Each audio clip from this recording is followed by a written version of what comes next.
This is Check, Check the Credits. I'm here with Kitchen Made TV. We in the kitchen. Catch me whipping work up in the kitchen.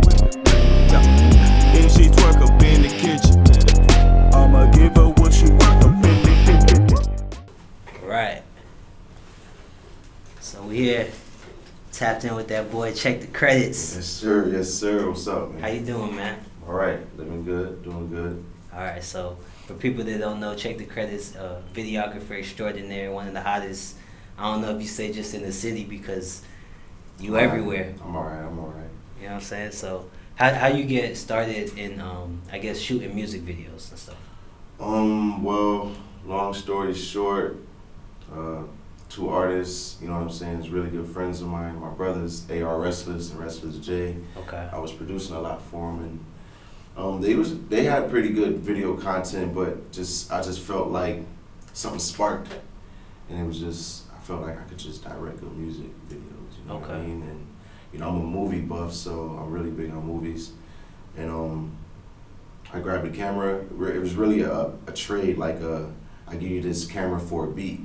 Like, I guess he had an extra camera laying around. Okay. So I took that, and just one day, it was laying there for a little bit, and then I just said, yo, AR Restless just recorded a song, or it was like an older song that I liked. Mm-hmm. And then I was like, yo, let me shoot a video for this real quick. Let me just see how the camera works, and then from there, it's just blossomed into what it is now. Okay. So you started off as a producer. Oh yeah, definitely. And so like you had like being in music was like for a long time coming. A long time. I mean, this is something that I just gravitated to, and I love it. I love the business. I love the entertainment of it, and I love the music, man. That's something that's never gonna go away. So it's what I love to do. So I got you. Yeah. So you said AR Restless. That was like part of you starting to do music videos, and when I see you now, you guys are still together. Oh, yeah. You're working with them. I think you're like their manager. Well, I don't want to say I'm their manager because I don't want to, managers tend to stick away A&Rs, you know what I mean? But it's more so like I don't even want to say micromanagers. Like, we help each other out, we give each other advice, and we just point each other in the right direction. They're playing the role. So yeah, they manage me in a way. You know what I'm saying? So it's just what friends supposed to do, I got you. If the music wasn't there, the camera wasn't there, we'll still be just as tight. So I feel you. Yeah, you gotta cherish those relationships in this industry. You know what I mean? Mm-hmm. For sure. And so how's that like coming together? Like, how long has that relationship been growing? For a long time. Like 7, 8 years. Wow. Yeah, bro. Think about it now, yeah. You almost at the 10-year mark. And so, during that stretch, you've been doing probably videos for about 5 of those years? Yeah, about 5 now. We're touching 5 right now. Okay. So how have you grown, like, as a videographer, man? In every area. Mm-hmm. Like, you can watch my first video to my last video. It's just, not just the quality, obviously, better camera. Yeah. But, the cinematography of it, the storytelling of the video, not just shooting a bunch of dope shots, cutting it together, you know what I'm saying? More so just piecing it together, telling the story. Like, you want to bring the song to life. So in that aspect, just director side of things, I think I've grown a lot. Okay. And effects and editing and all that extra stuff. Yeah. That's one thing you notice, like, that first, what caught my attention to your videos is just like the editing. It don't matter who the artist is, right. You just have to watch the video and it makes you listen to their music, you know what I'm saying? Bring that song to life, bro. And so, how do you feel? Because I feel like, as far as like music videos, the editing and the animation and stuff like kind of popularized in the last 5 years or so. Yeah. So how do you feel about, like, I guess, where the state of that videography culture is? It's getting more, it's actually like progressing past the, how can I explain this? It's not just effects anymore. It's like more so the 3D of it now. It's like becoming more. You gotta plan it. You gotta plan for that to happen in the video rather than just shooting the video and adding things. I see what you're saying. So, like, you know what I'm saying? It's more so it's more than just editing, bro. It's people that specialize in just this category of 3D animation and putting it in the video, and like a car, like the new Weeknd video, Heartless. Okay. Like, in the very beginning, there's like a car like the camera goes through a car and comes up on a weekend, but like a car was put there after the shot.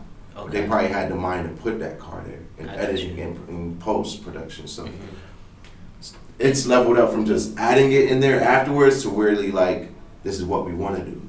You guys shoot with edits in mind. Exactly, like, but the possibilities are endless, bro. It's ruthless. That's why right now I feel like if you're a director or editor, it's the best space right now. Like it's the best it's ever been. There's so much opportunity out there. And so like, how does like that work with other videographers? Cause I seen you take pictures with Drew Filmed It. Right. I don't know like what relationships you have with other videographers. Like how what's that like? Other videographers, I try to help out as much as I can. I have a lot of good relationships with a lot of good videographers, including Drew Filmed It. Shot by Nav, I don't know if now or forever. Like he's from here, but he's in New York killing the game. He just shot a video for Waka Flocka. He shot some videos for Famous Dex. So he's like, I feel like he's a trendsetter in his lane. But me and Drew Filmed It. We met through MyMixtapes. Okay. They got both of us together to shoot documentaries. I've seen some of those. The mini docs in Louisiana. Yeah. So that's how we met, and just from there, just stayed in touch, and he's grown a lot since then, like tremendously, bro. I so just shout out watched to him. The one he did for Melly. Oh the yeah, other day bro. It's was next crazy. level. So shout out to Drew Filmed It. Shout out to all my directors out there, bro. It's one big family, really. At the end of the day. I feel you. And so, speaking of like MyMixtapes, how do you like establish that relationship? Well, funny thing is, another videographer by the name of Film Chief.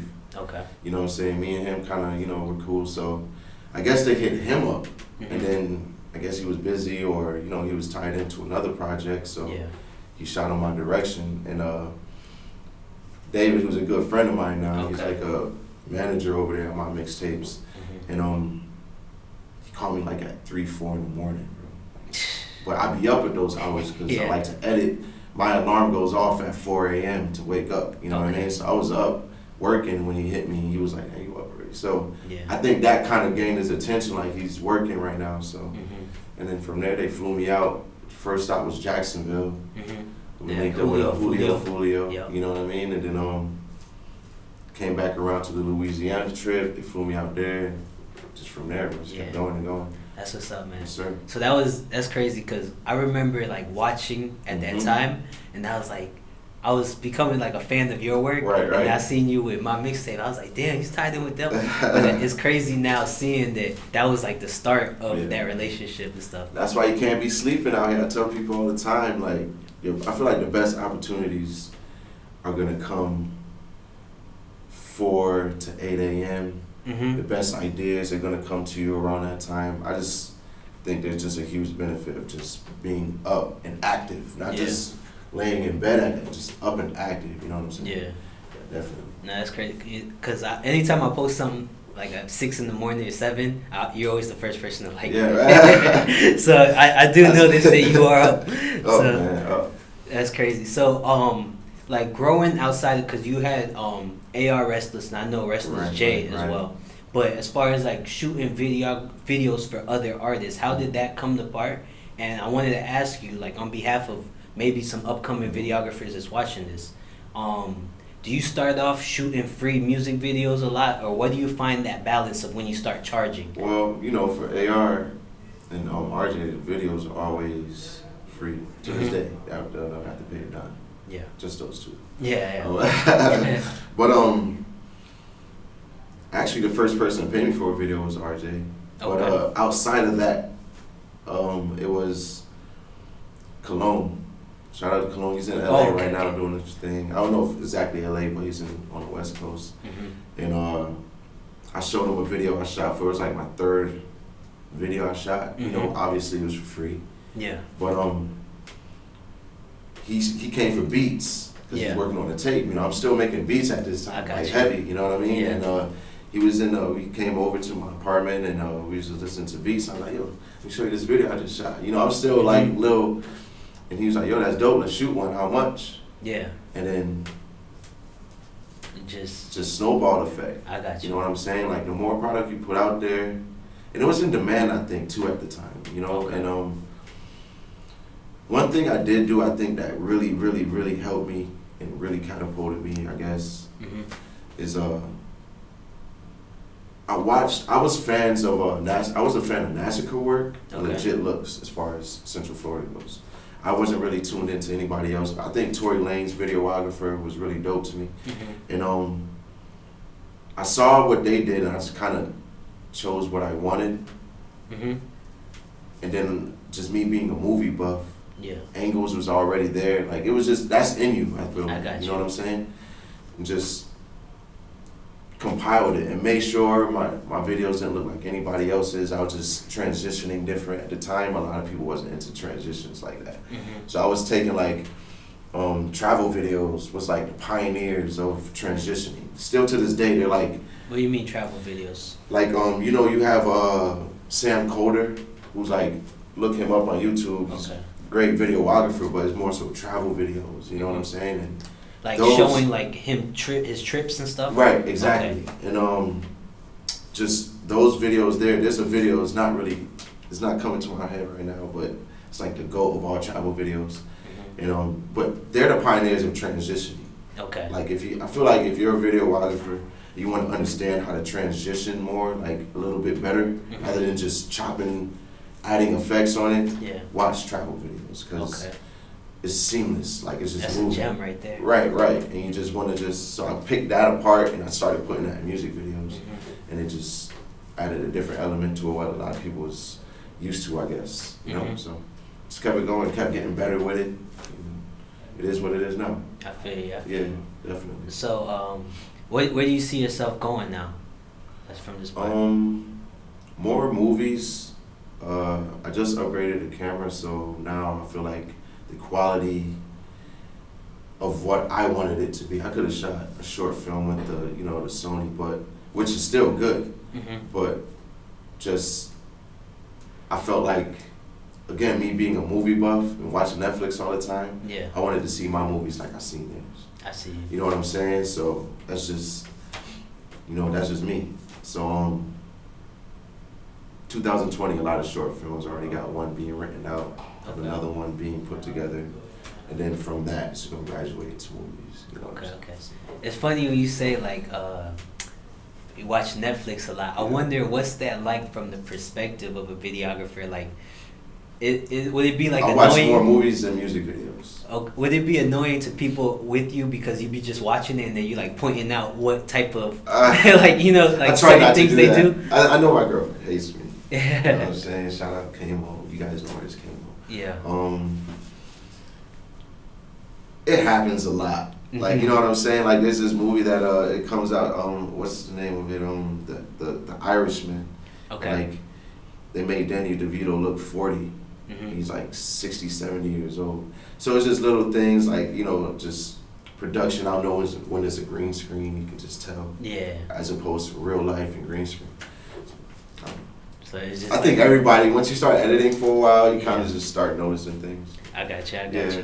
And so I've seen some of your videos got placed on, like, you have Worldstar and I believe Elevator as well. Yeah, a few. Then you got some your videos placement. Like, what's that like? I guess one, like, first seeing that, and then is that something that, how did that transform your brand that maybe like spread it across different cities? The Worldstar one was really, felt really good about that one because it happened organically. It wasn't paid for. Okay. They shout out Click Clack, you know what I'm saying? And me and Now Forever actually collabed on that video. He shot the video, I wasn't able to shoot it. Me and Click Clack, we shoot all his videos, you know what I'm saying? But he needed to shoot it and I wasn't around, so I trusted and he killed it, and then I just edited the video, and then somebody from Worldstar heard the song on Spotify, and then they loved it that much where they saw the video and was like, we're gonna put this out. So it was like, that was a really good feeling, you know what I'm saying? And which one? No Jumper. We had a little drum, No Jumper. Matt Fuse. That was Matt okay. Fuse, Yeah. Icy Narco. It's, Elevator. There was Rack Scott. I think Rack Scott was on Elevator with his. That's a dope artist. Yeah. Rack Scott. Shout out Rack Scott. Shout out Matt Fuse. Icy Narco. Yeah, I bounced around a little bit. I can't really, you know what I'm saying? Yeah. Compile it all right now, but yeah. Do you feel like you have artists hit you up after those moments? Like, yo, I saw your stuff. Yeah. Worldstar one. The video that really put me in another place is the Matthews Icy Rocket video. Okay. I don't think there was a video because that reached almost 4 million views, and that's the video that really put me from Orlando shooter to global or yeah, not we out here. nationwide. Yeah, we out here. Like a lot of different people from a lot of different places started contacting me for videos. Okay. Yeah.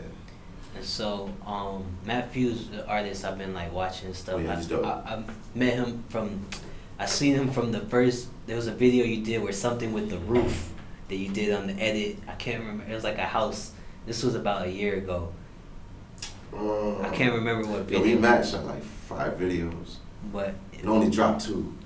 Only dropped 2. I only dropped 2. I don't know which one with the house.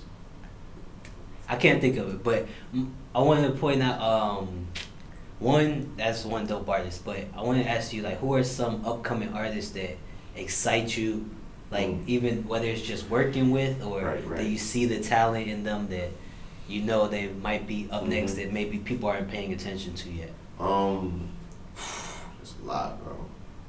Let's start with the youngest ones. And I'm gonna look at my phone because I just met him last night. Okay. And it's gonna be real quick, and but I'm excited about working with this dude right here. He's really dope.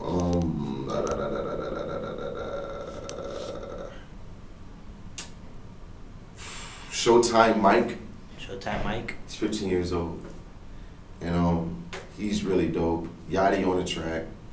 He's really dope. He's an artist, but his name is Yachty on the track. Yachty on the track, right. It's just Yachty, you know what I'm saying? Yeah. But Yachty on the track is just full. And there's so many, man. You got Rugrat OD. Okay, yeah. Ratchet is on his way. Ratchet, yeah. From East Orlando. I don't know what you're talking about. He's on his way. He got a song right now, 40 in My Pants. That's like, that whole wave is going viral like as we speak. So shout out to him, man, because he really worked hard for what he got right now.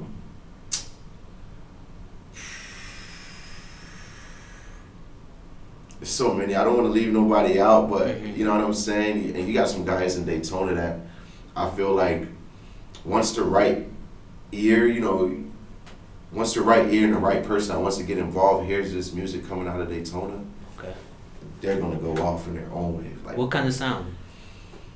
Like, they got their own sound, man. If you want to categorize it, it's like Lil Skies meets Tory Lanez. Damn.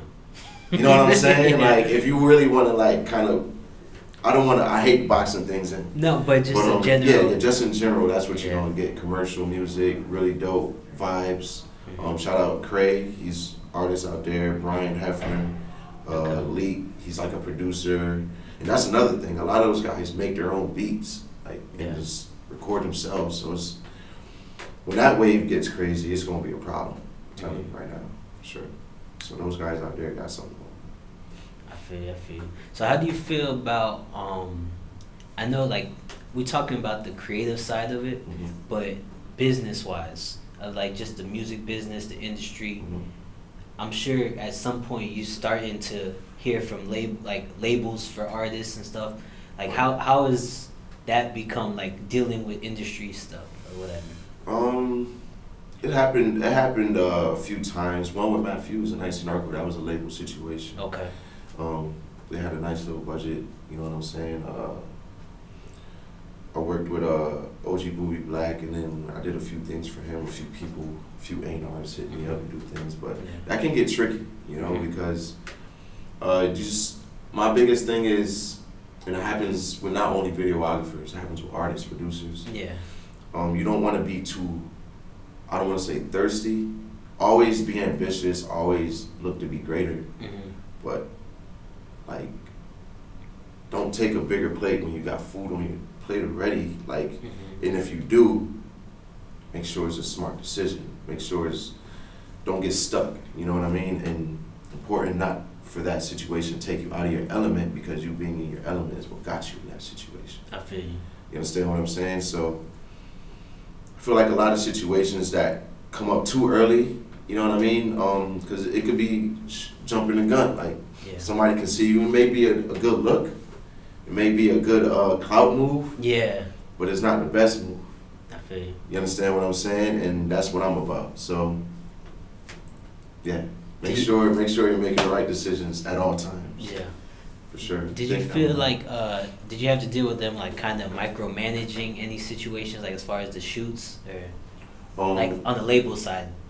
What do you mean, like the labels like showing up and like Oh, asking yeah. for too much in the videos, or maybe extra edits and changes? And so far, with my situations, my experiences, everything's been pretty on point. Everything is really planned out. Okay. And everything is put together in a way where you really just gotta show up and do your job. Mm-hmm. You know what I'm saying? And the micromanagement really just comes from what you bring to the table.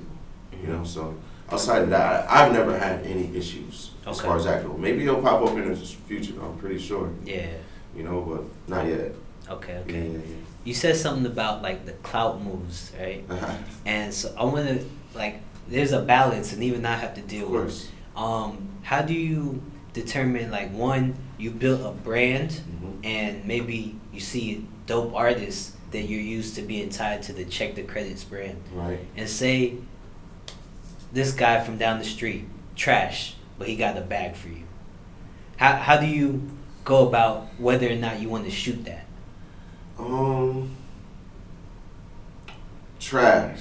Trash, like Now off beat. let's highlight that. Yeah. So now, if an artist, first of all, vibes don't lie. So Mhm. I try not to. I respond to everyone. Mhm. It baffles me. You ever seen somebody on Instagram where the messages is like 30 unread? Yeah. I have no unread messages. I feel you. Like, you know what I'm saying? And it be going crazy sometimes, but I make sure, because I don't want to. It be that one person you sleep on that. I feel you. You know what I'm saying? And it happened before, so I make sure it doesn't happen again. I got you. So trash, now highlight, getting back to that, I would say send me another record. Send me another record. Mm-hmm. You know, and usually I have a catalog, and a song they want to shoot the video to necessarily isn't the best song. You know, the artist, and something else you got to know, the artist doesn't necessarily know what's a single and what's not. It's going to take an Okay. outside ear to know that, Yeah. I for feel the most part. Mm-hmm. You know what I'm saying? Everything to them is a hit. Yeah. You know what I mean? They're tied to it. Right. And then usually it's a song they don't like the least that's like, yo, that's the one you need to fly with. Mm-hmm. It's usually that. It usually works out that way. But I don't think any artist is trash. And maybe if so, they need some work. Let them know. Get them right. Yeah. That's when the little micromanagement may happen. I feel you. You know, but I say never turn down the bag, one. Mm-hmm. Yeah, because a lot of people are chasing clout and there's no bag there. Yeah. Facts. And you're like hustling backwards now. Because now you're entering the game with no bag. Yeah. And that's what you don't want to do. Mhm. So get your bag up, first and foremost, but that's only going to come with good work and consistent work. Mhm. That's on you. Regardless, clout too, you know what I'm saying? But it starts with the work. But if there was a clout here and a bag here, I'm going to try to go for both, Yeah. but I'm probably going to get the bag. I feel You know what I'm saying? Definitely. I got you. I got Yeah. you. So, is there any particular, like, one of the biggest brands tied to a videographer is the Lyrical Lemonade brand Right. and Cole Bennett. Okay. Is there any inspiration with the way he's built his brand around? It has to be for everybody. Okay. But a lot of people got to understand he built his brand off of building relationships with the artists he was shooting for. Mm-hmm. Like, it seemed like he actually cared about, this goes back to what we just talked about the artists being trash. Yeah. He actually cared about the artist's work enough to catapult them. Like, he created a platform. I feel like that's what I'm doing. Yeah. He created a platform for artists that doesn't have it yet. Mm-hmm. Like, the radio is not going to pick him up, but the radio station may be tuned into me. Mm-hmm. So there's a lot of people that see an artist that they probably won't if I didn't shoot it. I feel So you. that's what I want to continue to grow, and that's what he did at a big level. Yeah. So shout outs to that. And then I see he got the festival going on, so he's really a big platform for a lot of artists coming up. And they got Juice WRLD. I feel like without that Lyrical Lemonade cosign, it probably would have happened because he's talented anyway. But the way it happened, Lyrical Lemonade was part of that. You know, it's Lil Skies. Like, this artist goes on and on. His stamp. Yeah, his stamp is big time, bro. Lil Pump, you know what I mean? So, shout out to him for that. But as far as the business side goes, that's what I look up to but video production wise is Dave Myers. He's like the GOAT. Okay. He's the GOAT of it all for me. Yeah. So, what directions do you see yourself branching out, like, for the Chekthecredits brand? Again, more movies, more movie production. So more, I don't want to say more, I hate to say more professional, but just more on that level. Okay. And continue to build that platform for upcoming artists, man. You know what I'm saying? Nobody knows them tomorrow. Maybe I'll post a video and the whole city knows about them. So that's what I want to create. Okay. Definitely. So it's mainly focused on like video and stuff like that. Oh yeah. But you still, you still got to build your brand up. So you got to work with the artists that got the followings. It's a balance, like you said, man. It's a balance. I feel you. So, anything, I know you mentioned to me off camera, you Jamaican descent and stuff. Definitely. What was your upbringing like as far as Caribbean? Very disciplined, bro. I was always I always had a good imagination and things. So I was always getting into things I shouldn't be getting into. But I was kept on in school I did what I had to do. I was a pretty good student. But music was heavily involved in my life, like every single day. If I'm around the house, there's somebody playing some music, but it wasn't rap or hip hop. It was more Bob Marley, Sizzla. You know what I'm saying? Those guys, And drums and stuff. Yeah, just a lot of that, just that type of energy, that type of vibe. Very family oriented. There was people like, I would grow up thinking he was my cousin. And like 10 years later, I find out he's just my brother's friend, bro. Yeah. You know what I'm saying? So that type of environment. A lot of love, bro. A lot of love, for sure. Has anyone, like, your family surprised of your direction, like, of? I don't think anybody's surprised, because I always went after what I wanted. So more so, it's maybe some surprise that it's through the camera, because some would have thought it would have been production or I was an artist once upon a time. Yeah. I really went hard with that, So if the surprise is there, it's because it's with more so I'm doing video work and directing. I got you. Yeah, that department. I feel. Yeah. So anything else you wanna say? Anything add? I think we covered everything, man. A word to all the videographers and editors, gaffers. Follow your dream. Don't ever give up. Find your niche. Find what you love to do and just go hard at it. Like, find ways to improve. Like, this is what you love to do. How can you improve it as a market? Like, what can you bring to the table? If you love it enough, you're gonna figure it out. Promise you. So, just never give up your dream. Follow your passion. It's not always about the bag, and it's never about the clout. It's about the love. That's it. Check the credits. Yeah, appreciate you, bro. Yes, sir.